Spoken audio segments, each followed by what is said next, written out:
આ ગંગા છે, એ ગંગાના કિનારે તમે કથા કરો અને એનાથી જ એને મોક્ષ મળશે. ત્યાર પછી ગોકર્ણ પંડિતે ગંગાના કિનારામાં શ્રીમદ ભાગવત કથા કરી અને એ શ્રીમદ ભાગવત કથા જ્યારે આરંભ થઈને ત્યારે માણસોની હળવે હળવે હળવે એવી ભીડ વધવા લાગી છે બાબા. અને એ જ સમયે આ પ્રેતાત્મા હતો જીવ આવે છે. ચારે બાજુ દ્રષ્ટિ કરી તો ક્યાંય બેસવાની જગ્યા ન મળી. હવે હું ક્યાં બેસીશ? હે, મારે પણ કથા શ્રવણ કરવી છે. તો એ જીવ એમ કહેવાય છે કે એક વાંસ પોલો હતો ને એમાં આવીને બેસી ગયો. 7 દિવસ કથા ચાલી. 7મા દિવસે આ જીવાત્માને 7 ગ્રંથિ તૂટી ગઈ. 7 ગાંઠ નહીં, 7 ગ્રંથિઓ તૂટી ગયા.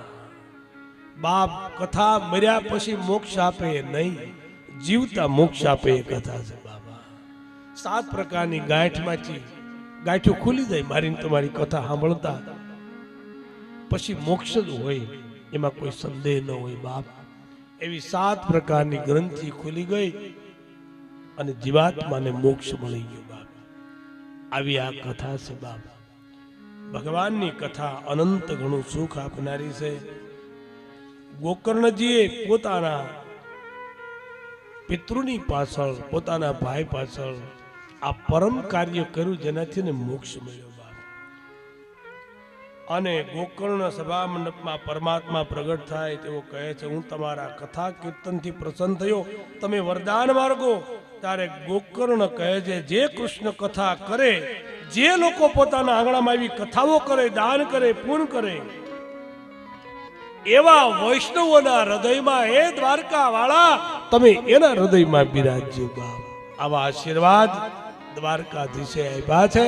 જે આંગણે કથા થશે, જે લોકો કથામાં પધારશે, સેવા કરશે, દાન કરશે, પૂર્ણ કરશે, એના હૃદયમાં સ્વયં કૃષ્ણ બિરાજમાન થઈ જશે. આવા આશીર્વાદ આપ્યા.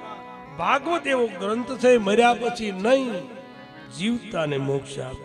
નહીં કર મન ભગતિ વિવેક, નહીં કર મન ભગતિ વિવેક, નહીં કર મન ભગતિ વિવેક, નહીં કર મન ભગતિ વિવેક. રામ નામાયા લંબન એ, રામ નામય લંબન એકો, નહીં કર ભગતિ વિવેક, નહીં કર મન ભગતિ વિવેક. કામ નામ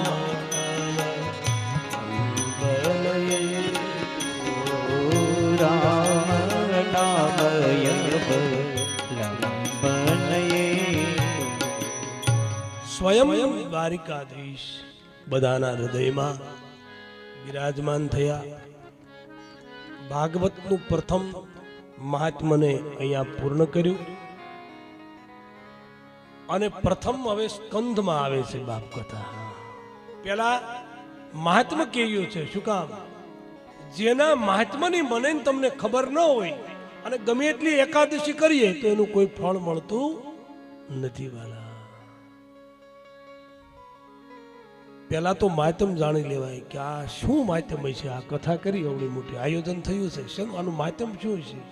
આનું મહાત્મ છે સ્વાંત સુખાય.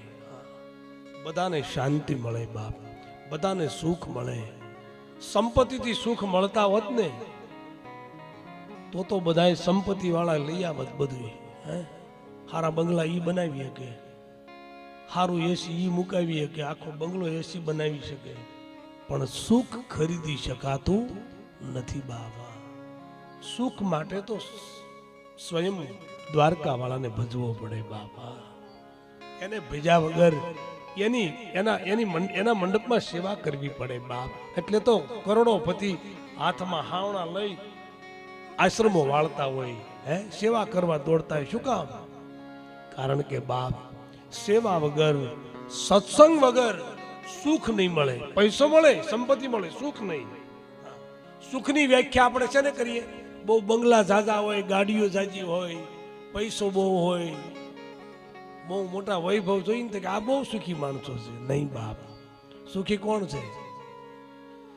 જેનામાં સંતોષ છે બાપ. થોડું છે પણ એને ઘણું માને, એ સુખી છે. તો સ્કંદ પેલા અધિકાર આપે છે, યાદ રાખજો. પેલા દિવસે આપણે અધિકારી બનાવે છે. કોણ? સદગુરુ.